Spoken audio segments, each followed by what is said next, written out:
Yo, imagine this. You're scrolling late at night, heart racing, palms sweaty, totally locked in. That next click feels like it could change everything.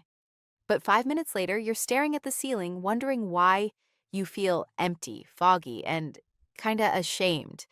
Sound familiar? What if I told you that's not just you being weak? That's your brain literally getting hijacked by lust in ways that science is only now fully understanding. And the ancient Stoics? They saw it coming 2,000 years ago and had the exact playbook to fight back. If you've ever felt like lust controls you more than you control it, smash that play button and stick around. This is What Lust Does to Your Brain. 30 minutes of raw neuroscience mixed with hardcore stoic wisdom that'll make you rethink every craving. Let's dive in. Welcome back to your channel Deep Psychology, where we blend timeless philosophy with modern brain science to level up your life. If you're new here, hit subscribe and turn on notifications so you never miss a deep dive like this. All right, let's get into it. First things first, lust isn't some fluffy emotion. It's a full-on neurochemical storm designed by evolution to make sure the species keeps going. When you see someone hot, or that notification pops up, or you open that tab, bam, your ventral tegmental area, VTA, this little reward factory deep in your midbrain, lights up like Vegas. It floods your nucleus accumbens, the pleasure hub, with dopamine. Not the chill everyday dopamine from a good workout. This is spike level dopamine, the same stuff that fires for cocaine, gambling, or winning big. Dopamine isn't just happy, it's motivation and anticipation. It screams, "This is important, chase it." That's why lust feels urgent, obsessive. Your pupils dilate, heart pounds, focus narrows. Classic norepinephrine kick, turning you into a laser-guided missile. But here's the wild part. While your reward system is partying, your prefrontal cortex, the brain's CEO, the part handling judgment, impulse control, long-term thinking, starts to dial down. Studies show during peak lust or arousal, prefrontal activity drops, and the amygdala ramps up. Suddenly risks look smaller, consequences feel distant. That's why people do things in the heat of the moment they'd never do sober. Epictetus nailed it centuries ago. It's not things that disturb us, but our judgments about them. Lust warps those judgments. Your brain literally makes bad decisions feel like genius moves. Intrigued? We're just getting started. Okay, so you chase the high. And then what? The crash. After the peak, dopamine drops, sometimes below baseline. That's the emptiness, the irritability, the "why did I do that" feeling. Your brain adapts.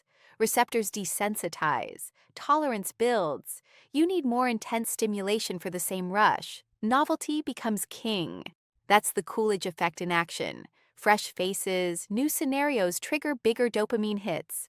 Modern life, endless novelty at your fingertips. Apps, sites, DMs. It's a never-ending slot machine. Long-term, chronic overstimulation changes structure. Studies, like the famous 2014 one in JAMA Psychiatry, show heavy porn users have reduced gray matter in the striatum, the reward motivation area. Less gray matter means weaker impulse control, lower motivation for everyday wins like work or relationships. Functional connectivity between the caudate, part of striatum, and prefrontal cortex drops too, meaning worse top-down control. Your stop button gets weaker. Serotonin dips during obsession phases, making you moody and fixated. Cortisol spikes from the stress of chasing highs, messing with sleep, immunity, even shrinking the hippocampus, memory center. Over months or years, foggy thinking, anxiety spikes, depression creeps in. Lust isn't harmless fun. It's rewiring your brain toward addiction-like patterns. Seneca warned, "We suffer more in imagination than in reality." Lust lives in imagination, fantasies that promise everything but deliver crashes. The more you feed it, the hungrier it gets. Real talk. If you're nodding right now thinking, "That's me," you're not broken. Your brain is just doing what evolution built it for, in a world that exploits it 24/7. Now let's get personal. Lust doesn't just mess with solo time, It wrecks connections. Early lust mixes dopamine with testosterone, estrogen for raw drive. But add oxytocin and vasopressin during actual intimacy, boom. Attachment forms. That's nature's pair bonding glue. Problem? If it's pure lust without deeper virtue or respect, you get jealousy, possessiveness, objectification. Brain scans show chronic lust exposure, especially porn, numbs the insula, empathy disgust center, and reduces empathy responses. People start seeing others as objects for gratification. Studies link heavy use to higher infidelity rates, lower relationship satisfaction. Marcus Aurelius wrote, "Reject your sense of injury, and the injury itself disappears." But lust creates imaginary injuries, fear of missing out, comparison, rejection paranoia. It turns love into a battlefield. Epictetus on passions. Any passion is a torment. Lust torments because it's never satisfied. True bonding, that's built on virtue, self-control, mutual growth, not endless chasing. Here's the good news. Your brain is plastic. You can rewire it back. Stoicism was literally designed for this.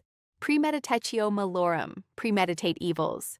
Seneca, visualize the downsides before indulging. See the crash, the regret, the lost time.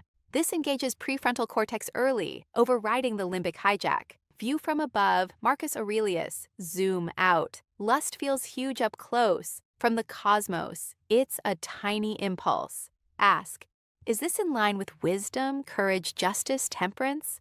Lust usually fails the temperance test. Voluntary discomfort. Skip the easy hit. Cold showers, no scroll nights, fasting from stimuli. Builds dopamine resilience. Joy from effort, not cheap thrills. Journal like Marcus. Nightly review. What urges arose? How did I respond? What can I improve? This strengthens prefrontal pathways for self-mastery. Reframe. Epictetus. Desires outside your control cause suffering. Lust for someone, something, not yours to command. Focus on your reactions. Gratitude shift. Daily list virtues or what's already good. Stabilizes serotonin, reduces craving. Modern twist.